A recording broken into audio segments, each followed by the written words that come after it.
Hello বন্ধুরা, তোমরা কেমন আছো? আমি আছি মোটামুটি। তোমরা কেমন আছো জানাবা। আমি আজকে মাংস কষা করছি, চিকেন কষা। ওই তেজপাতা দিলাম, তেজপাতা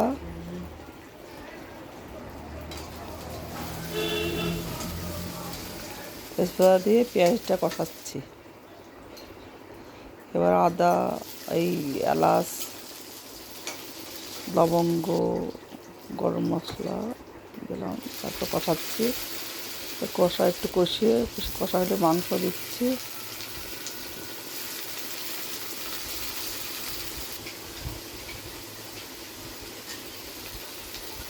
কটা আলু দিলাম।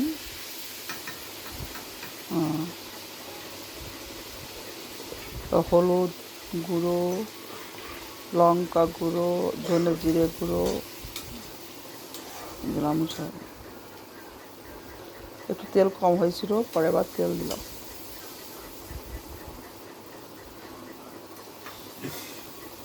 আদা রসুন বাটা,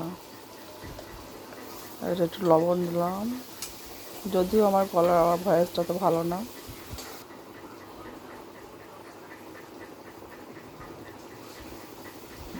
একটু জল দিলাম, মানে ওটা কষবে তো, ওই জন্য একটু জল দিলাম। আমি একটু তেলটা কম খাই, একটু জল দিয়ে কষালাম।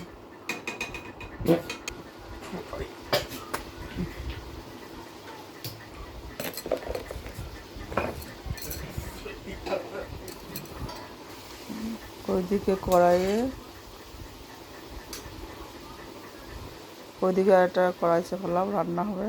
আজ তোমাদের শুধু ওই চিকেন কষাটাই দেখাবো।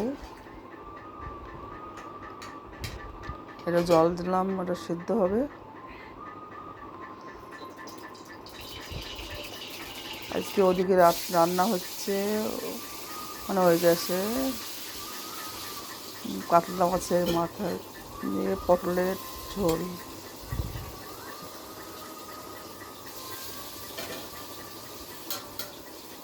কাতলা মাছটা ভাজা হচ্ছে না, পটলের ঝোল দিয়ে ঝোল করবো, পটলের সবজি।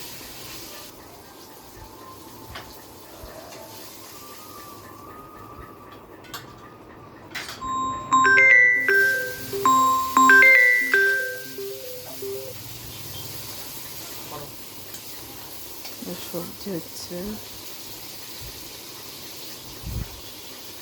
ওদিকে পটলটা কষাচ্ছি ভালো করে।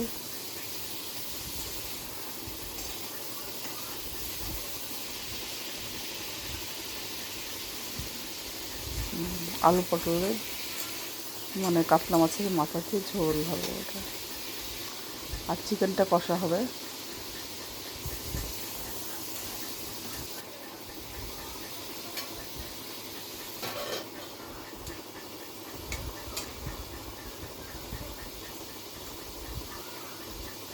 কড়াইটা নড়ছে কেন?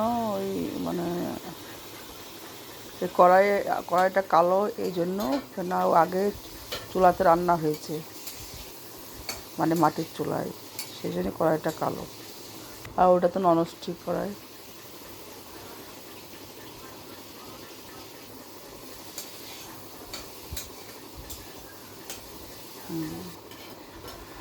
আলু পটলের ঝোল হবে কাতলা মাছ দিয়ে, ওটা দেখাচ্ছি না তোমাদের এটা দেখাচ্ছি।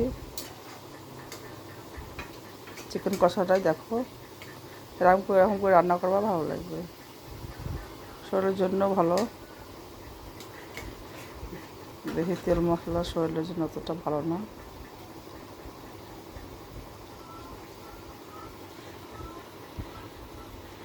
তোমরা যদি ভালো লাগে লাইক করবা।